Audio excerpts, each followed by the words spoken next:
When you need a mortgage, don't stress at all. Just tune right in and give these guys.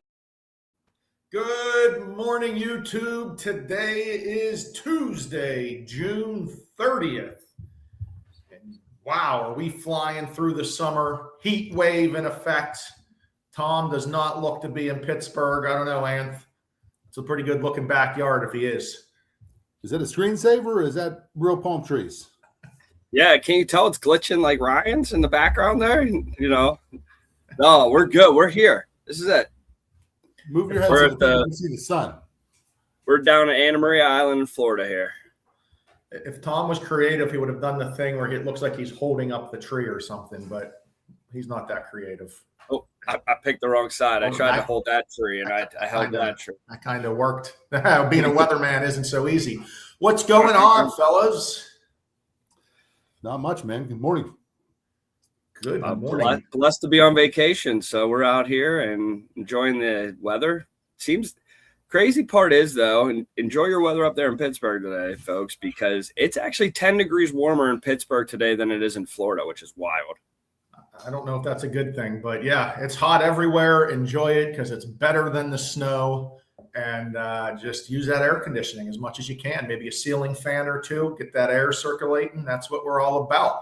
And today, what we're all about, what we're going to get into, is the question we probably get asked most as loan officers is, what is my real credit score? What is my mortgage credit score? I see this, I see that, I see it here, I see it there. And no one understands what their score is, that you actually have multiple scores, that it actually depends on what you're getting credit pulled for.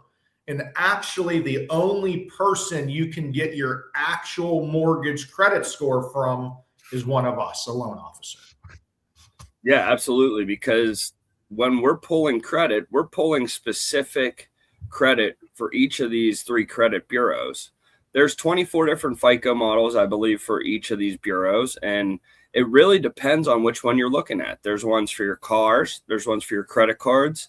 There's a Vantage score model that the news has picked up over the last couple months, as well as our mortgage credit pulls, which tend to be a little bit more strict. I call them old school because I feel like they've raised the scores over the last over the last decade. So you could get like an 840, 850. And I hear people tell me that all the time, but the mortgage one's a little bit more strict. And, you know, we only see up to about 815 on most cases.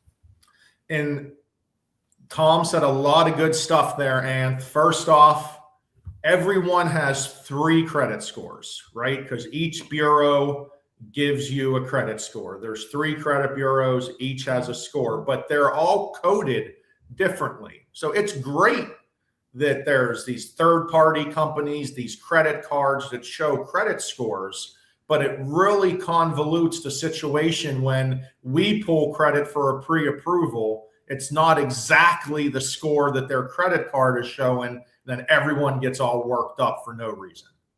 Yeah, I mean, it is a misconception for sure. I mean, when somebody's just using one of the free apps or anything like that, it seems like everybody out there is offering a free FICO.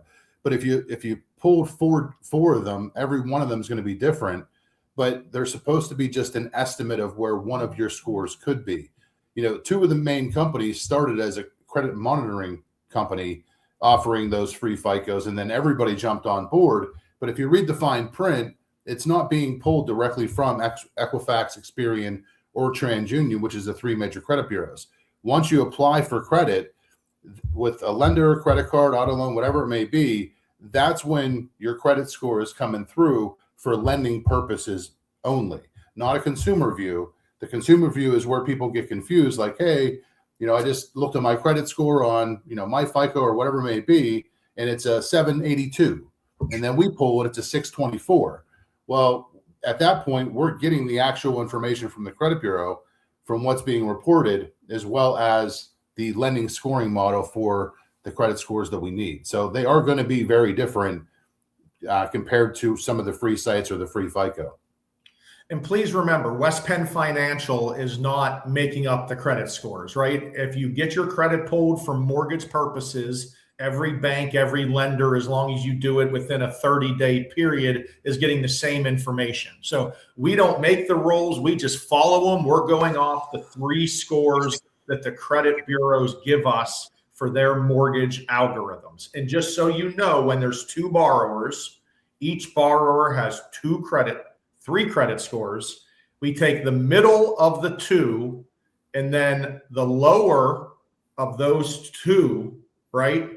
We use that. So I didn't explain that very well, but the lowest middle score, Tom, is what we use. So if someone has an 800 credit score and someone has a 680 credit score, they don't get merged together. They don't get averaged. Your interest rate and qualification for mortgage purposes are being based off that lower credit score.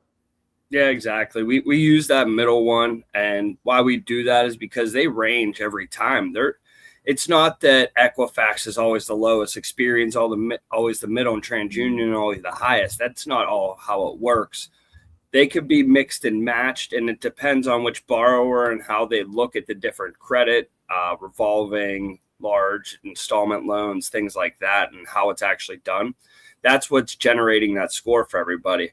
For the people at home taking notes, we use TransUnion Classic 4, Experian version 2, and Equifax version 5, and they all have a different algorithm.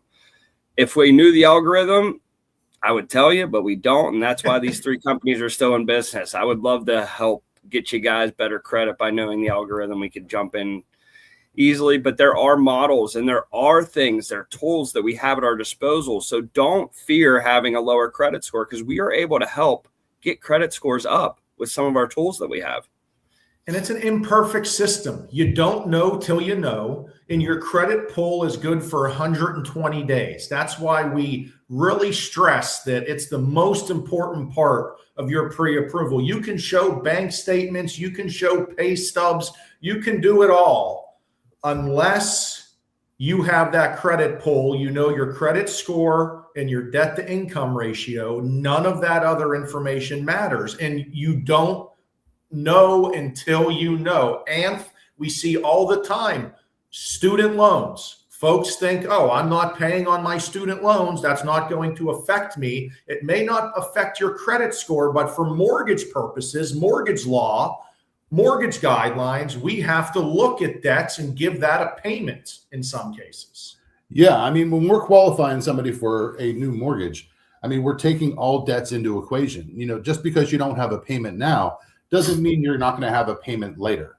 It's just not due yet, whether it's deferred or in a forbearance or something of that nature. But that payment's going to come due. And we have to make sure when those payments come due, you're still able to afford the mortgage we lent you so you don't go into foreclosure. So we are going to be using, you know, a payment based on the balance, typically, you know, 0.5% of the overall balance of that student loan or for each student loan that you have. But it doesn't mean that a buyer is not able to buy a house if they have student loans. I mean, that's a misconception on its own. You know, the payment ends up being very small in comparison, you know, but yeah, one of us, you know, talks to clients all the time and go over this. So reach out to one of us for sure. And I think really for agents, instead of asking, because again, it gets convoluted. Did you get pre-approved? Did you get pre-qualified? What did you get? What letter do you have? Just ask the question, has your credit been pulled? If your credit has been pulled, you know that lender is doing their due diligence. If there's no credit pull, it's not worth the paper it's written on, because it's the most important part of the process. 100%. I will not give a pre-approval letter without a credit pull. So Can't do it. Bunks that myth right there. Bing, bang, boom. Can't do it, won't do it. Everyone have a great Tuesday. The World Cup is unbelievable. If you missed yesterday, I pity a fool. Today is going to be great. USA plays tomorrow. Let's go, America. Have a good day, guys. Later. Tom, Ryan, and Anthony